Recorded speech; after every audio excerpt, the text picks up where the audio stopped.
Hi friends, welcome back to my YouTube channel. ನಾವಿವತ್ತು ಮನೆಯಲ್ಲೇ ಈಸಿಯಾಗಿ ತುಂಬ ಟೇಸ್ಟಿಯಾಗಿ ಸೀರ್ ಫಿಶ್ ತವಾ ಫ್ರೈನ ಯಾವ ರೀತಿ ಮಾಡೋದು ಅಂತ ನೋಡೋಣ ಬನ್ನಿ. ಇದು ತುಂಬ ಟೇಸ್ಟಿಯಾಗಿರುತ್ತೆ.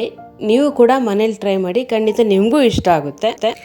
ಇದಕ್ಕೆ ಮೊದಲನೇದಾಗಿ ನಾನು 2-3 ಸ್ಪೂನ್ ಖಾರದ ಪೌಡರ್ ತೊಗೊಂಡಿದ್ದೀನಿ. ನಿಮಗೆ ಖಾರ ಎಷ್ಟು ಬೇಕೋ ಅಷ್ಟು ತಕ್ಕಂಗೆ ತಗೊಳ್ಳಿ. 2 ಸ್ಪೂನ್ ಫಿಶ್ ಮಸಾಲ ಪೌಡರ್ ತೊಗೊಂಡಿದ್ದೀನಿ.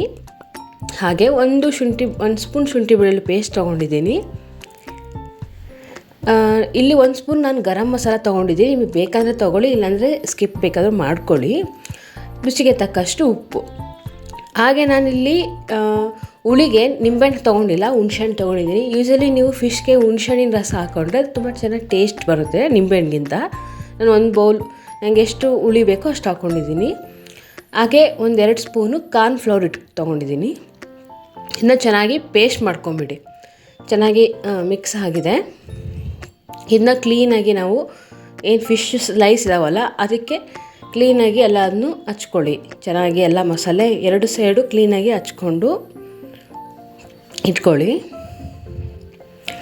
ಸೊ ಚೆನ್ನಾಗಿ ಎಲ್ಲ ಫಿಶ್ಗಳಿಗೂ ನಾನು ಚೆನ್ನಾಗಿ ಕೋಟಿಂಗ್ ಮಾಡಿದ್ದೀನಿ ಮಸಾಲೆನ. ಇದನ್ನ ಸ್ವಲ್ಪ ಹೊತ್ತು ಮ್ಯಾರಿನೇಟ್ ಹಾಕ್ಬಿಡಿ, ಯಾಕೆಂದರೆ ಚೆನ್ನಾಗಿ ಮಸಾಲೆ ಹೀರ್ಕೊಂಡ್ರೆ ನಾವು ತವಾದಲ್ಲಿ ಹಾಕಿದಾಗ ಬಿಟ್ಕೊಳ್ಳಲ್ಲ.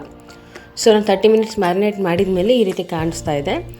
ಇದನ್ನ ಈಗ ಚೆನ್ನಾಗಿ ಫ್ರೈ ಮಾಡ್ಕೊಳ್ತಾ ಹೋಗೋಣ. ತವಾದಲ್ಲಿ ಆಲ್ರೆಡಿ ನಾನು ಎಣ್ಣೆನ ಹಾಕಿದ್ದೀನಿ. ಅದು ಚೆನ್ನಾಗಿ ಎಣ್ಣೆ ಕಾದಿದೆ. ಒಂದೊಂದೇ ಫಿಶ್ನ ಅದರಲ್ಲಿ ಬಿಡ್ತಾ ಹೋಗೋಣ.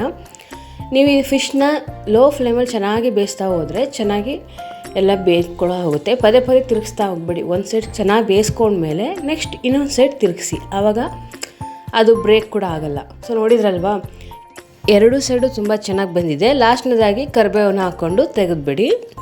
ಸೊ ನೋಡಿದ್ರಲ್ವಾ, ಗರಿಯಾಗಿ ಫಿಶ್ ತವಾ ಫ್ರೈನ ಯಾವ ರೀತಿ ಮಾಡೋದು ಅಂತ. ಈ ರೀತಿಯಾಗಿ ಮಾಡಿ ಮನೇಲಿ ಎಲ್ಲರೂ ತುಂಬ ಇಷ್ಟಪಟ್ಟು ತಿಂತಾರೆ. ತುಂಬ ಟೇಸ್ಟಿಯಾಗೂ ಇರುತ್ತೆ.